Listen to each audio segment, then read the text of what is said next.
Cette capsule est une présentation de l'ICR, Institut Cartier-Roberval.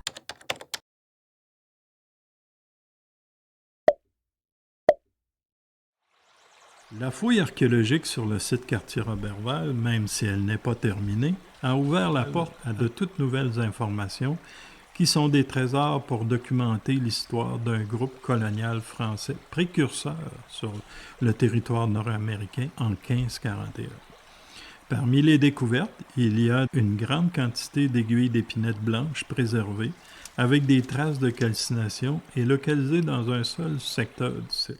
Cette découverte était pour le moins étonnante en tenant compte que ce type de brindille laisse très rarement des traces lorsque les branches passent au feu. Serait-il possible que la préparation d'un bouillon utilisant des branches d'épinette aurait pu contribuer à leur préservation?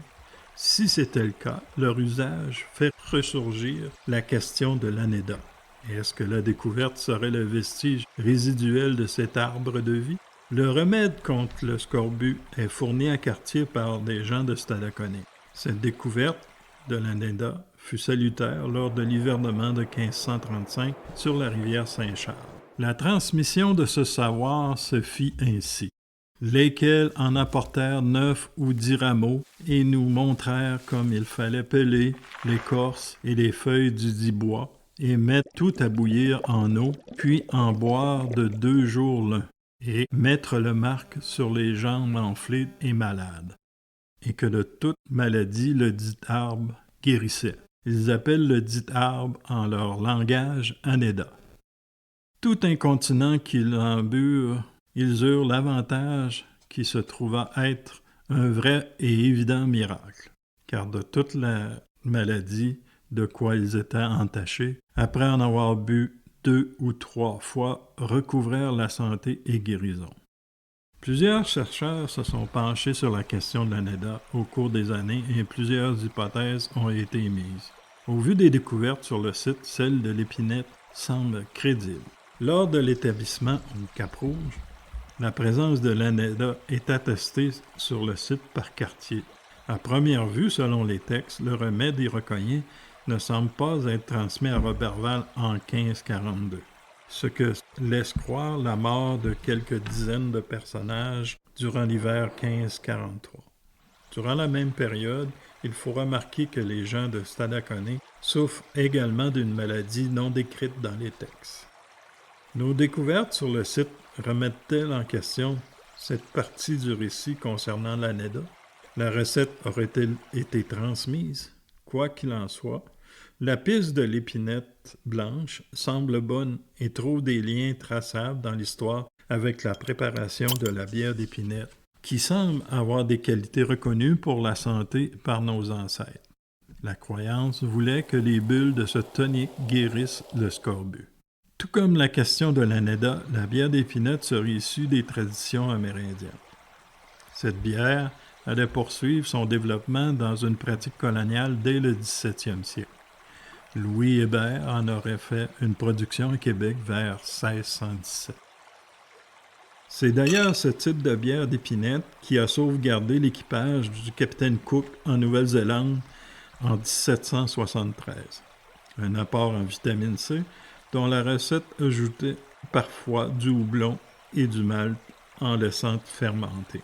La recette de base connaîtra des variantes au fil du temps et au gré du goût des consommateurs. Ainsi, Jean-François Gaultier la décrit en 1749. On prend les branches de ces arbres et on les fait bouillir pendant un certain temps dans l'eau, c'est-à-dire jusqu'à ce que l'écorce quitte le bois. Alors, on y ajoute un peu d'avoine ou d'orge ou du froment grillé, comme du café. On fait encore bouillir le tout pendant quelque temps, après quoi on retire la chaudière du feu, on passe cette décoction et on la met dans une barrique avec 2 ou 3 pots de mélasse et un peu de levain de grosse bière bien houblonné. Quand tout cela a fermenté pendant quelque temps, on a une liqueur qui n'est point spiritueuse et qu'on nomme cependant petite bière. Elle a un goût de térébenthine un peu amer et acidulé, qui n'est point désagréable. Tout le monde prend avec plaisir cette boisson, qui est même rafraîchissante et antiscorbutique. Elle est aussi diurétique et fort salutaire pour les maladies des reins.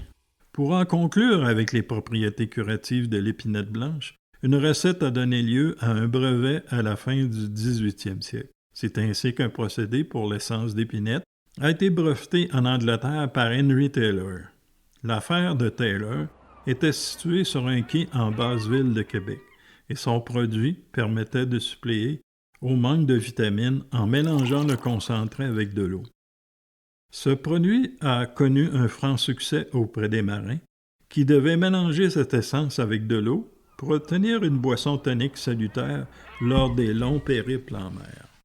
Aujourd'hui, divers laboratoires se sont penchés sur la question de l'anéda au fil du temps. Pour plusieurs essences de conifères, on reconnaît des propriétés positives sur la santé, notamment le sapin baumier, la pruche et l'épinette blanche.